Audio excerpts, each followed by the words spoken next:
Hello, my name is Muhammad and right now I want to do a final assignment of sociolinguistics. In part 1, this is my presentation for part 1, gender exclusive speech. First of all, the introduction of the topic.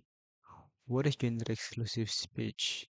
Simple definition is this happens when certain words, word endings, or grammar rules are used only by men or only by women.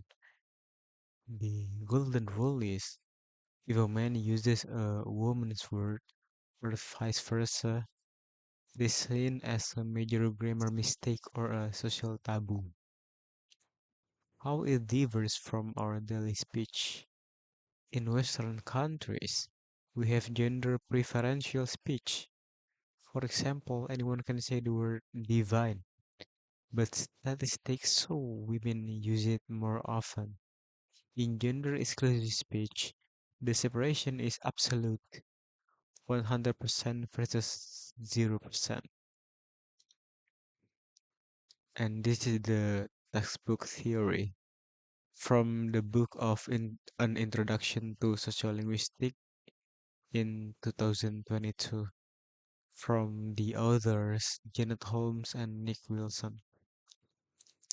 This book explains that they teach us that communities with very strict separate social roles for men and women will develop separate language rules. Language is used as a tool to keep the lines between genders clearly drawn. And right now, I'm going to show you the two examples from the media. The first example is from Japanese TV transcript. The source is from Voices of Japan. In the sentence final particles of Kyoto in 2023. The quote from the transcript is female shopkeeper said, "This is truly beautiful, wa. How is that one kasira?" And then the male customer said, "Yeah, I'll take this one, Zo. It's cool, Ze." And then the example number two from online magazine article. The source is from the Amazonian tongues where men and women speak different grammars in 2022. The quote from the article is, "In the Tariana language, if a man says, 'I saw the river,' he must say, 'Nukapaka.' If a woman says the exact same thing, she must say, 'Nukapama.' Mixing them up is completely incorrect." So, how the examples fit the topic? The clues we're looking at is sentence endings and word suffixes. In example number one, or Japanese, the words wa and kashira are strictly feminine text. The words zo and ze are strictly masculine text. And from the example number two, or Tariana, the language uses different verb endings. Ka belongs to men and ma belongs to women. And this is what the research articles say. From journal article number 1, Hiramoto, 2010, in Anime and Social Linguistics, Gender Speech in Japanese Media. What they found in the article is even though real people in modern Japan are starting to speak more similarly, media like anime and TV still uses this strict gendered word ending so the audience can instantly recognize boy or girl character types.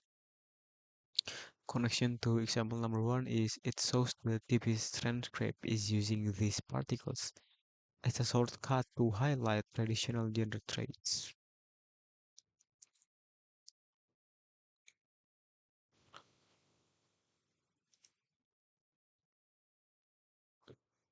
Alright, Let's moving on into the second topic. It's about style, context, and register. This is the introduction. What are style, context, and register? Simple definition is style is how casual or formal you sound. Example like talking to a baby versus talking to a boss. Context is where you are and what is happening. Example is like the party, a job interview, or a church.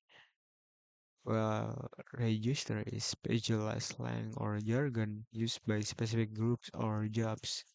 Example like doctors, gamers, or lawyers.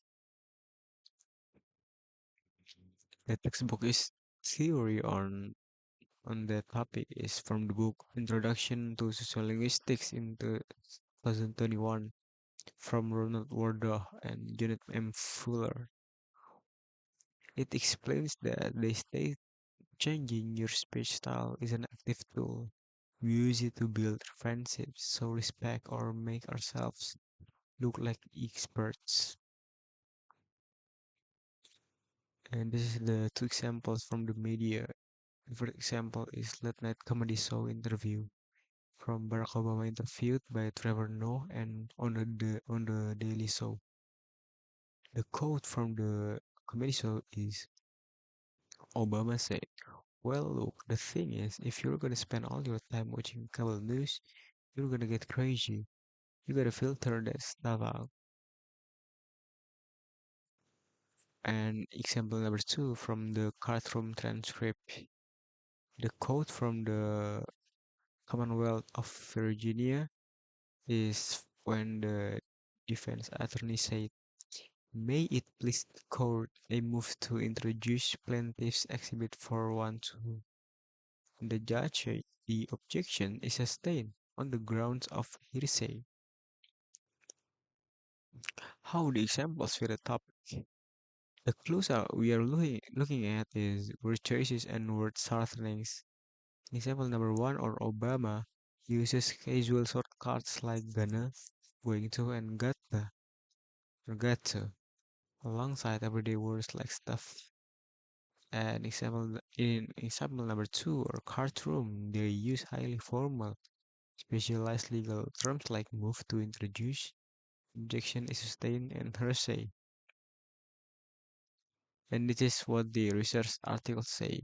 From journal article number one is from Rickford and McNair. What they found there is data proves that speakers shift to casual language when they feel comfortable with their interviewer and want to look relatable. What is the connection to example number one? It explains why Obama uses words like gonna. He's matching the casual vibe of Trevor Noah and the TV viewers to look like a down-to-earth guy. And this is the journal article number two from Cotterville 2002. What they found there is courtrooms use confusing, difficult language on purpose. It acts like a wall to keep regular people from taking over and ensures lawyers stay in control. The connection to example number two is it explains why the judge uses terms like hearsay. It maintains the serious power dynamic of the law. The conclusion is, uh, if we compare it to the examples, the similarity is but both examples feature smart people changing their natural vocabulary to fit the specific expectation of the room they are standing in. And the differences is from example number one shows a shift in style, dropping formality to become friendlier, while example number two shows a shift in register, using highly specialized joke language to get a technical text. Okay, I already explained the part one of the text. Now will be moving on into part two of the test. Uh, from this one, there are seven topics in total. The first topic is gender exclusive speech. Uh, this is the definition or the conceptual framework. Gender-exclusive speech refers to structural, grammatical, lexical, or phonological variants that are used strictly by specific gender identity within a given speech community. In contemporary structural and applied sociolinguistics, this concept extends to androcentric language structures and masculine generics. This occurs when masculine pronouns or nouns are systematically used to represent all human agents, thereby grammatically erasing non-male individuals from the conceptual domain. This is a case analysis to answer question number 2, 3, and 4. Why the manager's language is considered gender exclusive? The manager repeatedly utilizes the masculine singular possessive pronoun his report, his coding skills to revert to an indefinite gender neutral noun. Every employee, a good programmer. This represents a linguistic phenomenon known as generic masculine pronominalization. This practice transforms a grammatically inclusive category, all employees or programmers, into an exclusive syntactic domain that structurally codes the prototypical employee or programmer as male. The social and linguistic effects, cognitive exclusion and alienation, it triggers a male-biased mental imagery in listeners, minimizing the psychological visibility of women in professional technology spaces. Reinforcement of power asymmetries. It sustains workplace gender stratification by aligning high-skilled roles, programmer exclusively with male identity tags. Socio-psychological dampening. It can lower job satisfaction and sense of belonging among female personnel and as the baseline linguistic environment excludes the alternative language form. To transition from form an exclusive to an inclusive linguistic ecosystem, the manager could implement the following structural updates. First one is pluralization. All employees must submit their report before Friday. Pronominal elimination and double pronominalization. This is the textbook theory from Holmes in 2022, an introduction to sociolinguistics. The application is Holmes and Wilson outline the mechanics of linguistic sexism. They demonstrate that language structures reflect cultural value when masculine pronouns are used generically. They validate an androcentric worldview where the male is treated as the normative human baseline and the female is treated as a secondary deviation. And this is the journal article from Bodine, 1975, in Androcentrism in Prescriptive Grammar.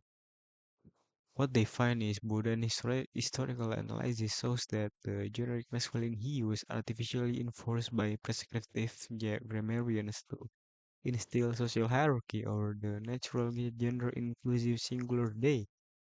This supports our analysis by showing that the manager's credit phrasing is an ideological imposition rather than a neutral grammatical requirement.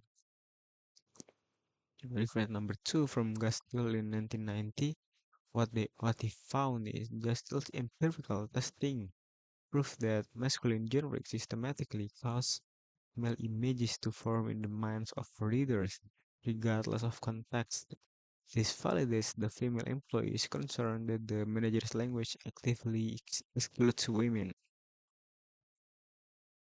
Alright, now we move to topic number 2, density. What is density? Density is measures the proportion of information carrying words relative to the total number of words in a text, like preposition, conjunctions, and articles. High lexical density is a hallmark of formal and highly academic registers are compressed into dense noun phrases. How density affects communication and comprehension. High lexical density increases the cognitive processing load on the listener. Because content words carry unique semantic structural processes for the brain to decompress and decode the incoming information. This can create comprehension during spoken interactions. The advantages is maximize economics, concepts, signals, professional expertise, and high academic register, while the disadvantages is obscure immediate clarity, alienates no novice, decreases real-time conversational processing speeds.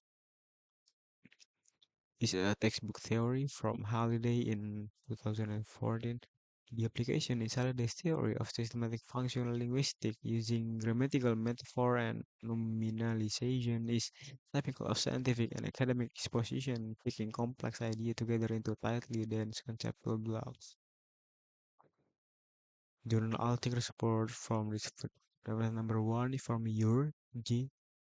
What they found is Euro is established that spoken language generally maintains real language exceeds 40% within style register density through spoken discourse, which explains the student's struggle to keep up. The second reference is from Byberdy 1992. Byberdy demonstrates that high information density directly correlates with an impersonal informational focus, making real-time instructional decoding more difficult for student cohorts. Now for the topic number three, complexity. Linguistic complexity refers to the degree to which very intricate and grammatical structures are combined within a text. Is measured by the length of production, embedding, and the depth of within a single sentence. Version identification. Version B demonstrates significantly greater syntactic complexity. Version A contains straightforward independent clause. Version B features a complex sentence sector adjective clause and a multiple passive prepositional structures. How syntactic complexity affects understanding. Complexity disrupts the direct path between the grammatical subject and the main verb predicate. By placing relative forces the reader to track multiple subordinate relations at once. Directive of the announcement. Appropriate situation for complex language. Complex syntax is useful when drafting legal statutes, insurance policies, academic research statutes, or formal diplomatic declaration. This context, conditional modifiers, and exact constraint must be written into single sentence and minimize loopholes and preserve precision. For reference number one from Norris and Ortega 2009, what they found is Norris and Ortega break down complexity into structural coordination embedding increases the cognitive processing demands based on the reader. This is the second reference from Palotti. Palotti warns that complexity does not automatically equal structural effectiveness. High complexity reduces functional communication efficiency, validating why students prefer version A. Topic number four, style. Language style refers to a speaker's or writer's selection of linguistic variants along a scale of formality. This is the case analysis. Stylistic divergence between messages. Message number one, highly informal and vernacular conversational idioms and abrupt plus acronyms. Message number two, highly formal and honorific. It employs respectful greetings, complex modal structures, and standard politeness closings. Why the second message is more appropriate? The second message honors the institutional hierarchy of the politeness markers, acknowledging the professor's autonomy. This is the textbook theory from Brown, P. and Levinson, 1987. The application, according to politeness theory, asking a professor for a signature is a face-threatening act because it offers no difference to soften the request message to succeed because it uses negative politeness strategies to preserve the professor's professional face. Right, topic number five is context. In sociolinguistics, context refers to the social, cultural, spatial, and temporal setting in which an utterance occurs. It encompasses the identities of the participants, their set background knowledge, and the ideological systems that shape how language is used. While the same expression yields divergent meanings, the adjective sick is an example of a semantic or disease. However, within certain new subcultures and slang registers, it has been appropriated. Contextual factors influencing interpretation, age and generation, younger cohort are often more attuned than older generations. Setting formality, a classroom presentation creates an expectation, leading some listeners to assume words carry their traditional literal meanings. This is a textbook theory from Wardow 2021. The application is Wardow and Fuller discuss the context of situation. They emphasizes negotiation in real-time social background of the speakers involved. It's the first reference from Moore and second reference from Mattiello. Alright, topic number 6, register. Register is a functional language variety defined by its use in specific situational settings. Unlike dialects, register focus on what the speaker is doing in a particular context. Why the doctor shift language styles? The doctor alters the register to match the professional and emotional needs of their audience. How register choice affect communication effectiveness? Matching the right register to the audience is essential for clear communication. Strategic register shifting ensures information is shared accurately and appropriately across different audiences. So, theory from Wardo, the textbook outlines how registers are defined by domain, voice, and purpose. Dr. Schiff demonstrates how the communicative competence requires adapting language to distinct social situations. First reference from Ferguson highlight how specialized communities develop conventionalized registers to perform tasks efficiently, and reference from Ong. This extensive review shows that translating jargon into accessible language improves health outcomes and builds trust. For the last one, stereotypes. Linguistic and social stereotype is an oversimplified, generalized belief that links specific behavioral, intellectual, or communicative traits to an entire social group. The manager uses scientific language, biological truths by assigning nurturing traits to women and authority traits to men. This language reinforces historical power objectivization. It's a textbook theory from Cameron.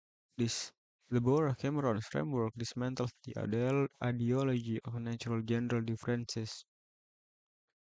And this is the reference from Brescoll in 2008. What they found is the study demonstrated that professional environment will reward men for assertive behavior while penalizing women for the same expression. Reference number 2 from Holmes. Holmes showed that leadership style vary based on individual capability and context rather than biological gender. Thank you very much.